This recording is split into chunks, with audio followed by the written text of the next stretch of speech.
Every legend has a beginning. This is History Uncovered.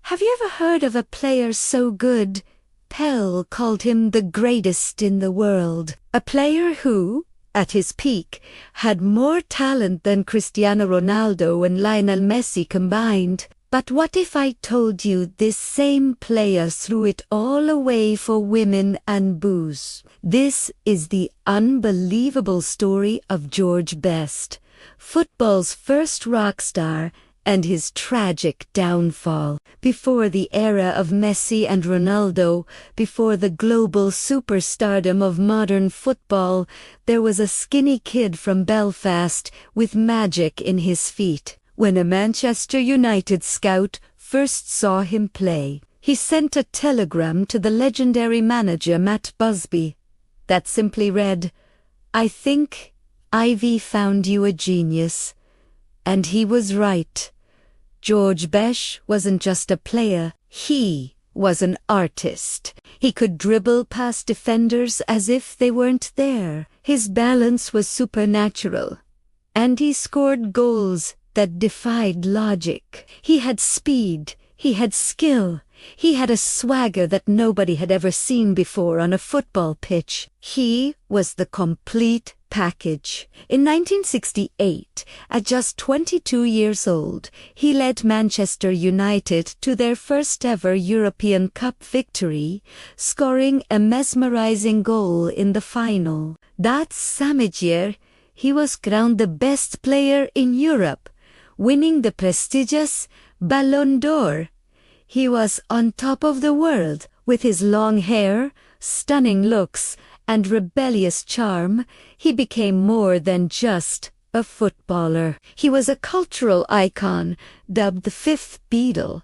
He owned nightclubs, fashion boutiques, and was seen with a different, beautiful woman every night. The media couldn't get enough of him, and the fame was intoxicating.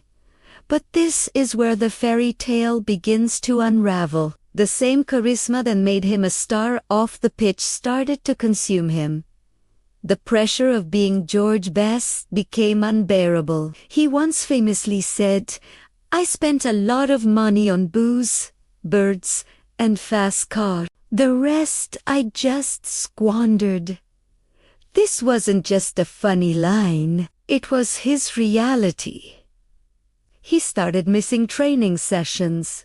His performances on the pitch became inconsistent, and his relationship with the club and his teammates soured. The discipline that separates the good from the great began to disappear, replaced by a self-destructive spiral of alcoholism. Imagine a player today at the peak of their powers, say a 22-year-old Kylian Mbappe, suddenly deciding to walk away from it all.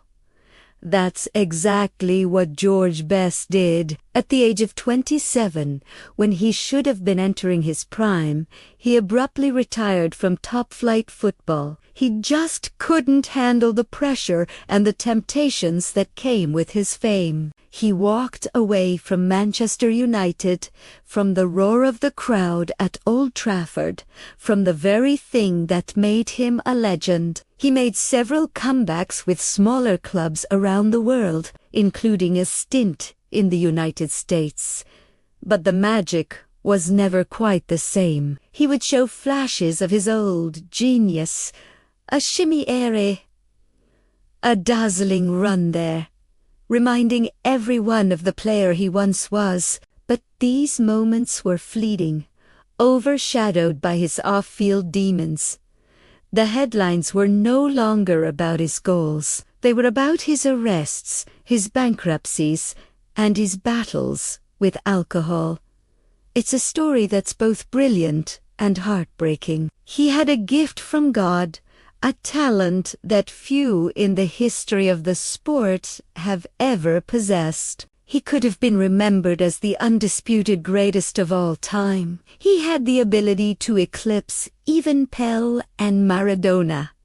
but his life serves as a cautionary tale. It shows that talent alone is not enough. Without discipline, without focus, without a strong support system, even the brightest star can burn out. His struggle with alcoholism continued for the rest of his life. Despite a liver transplant, he couldn't escape the addiction that had taken hold of him decades earlier. In 2005, at the age of 59, George Best passed away. His final public message, delivered through a newspaper from his hospital bed, was a haunting plea.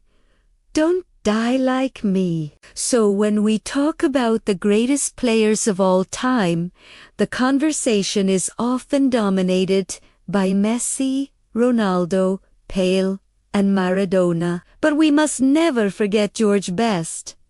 He was a flawed genius, a footballing prodigy whose life was as spectacular as it was tragic. He burned brightly, but far too briefly. He was the original superstar, the man who had the world at his feet but chose to kick it away. What do you think?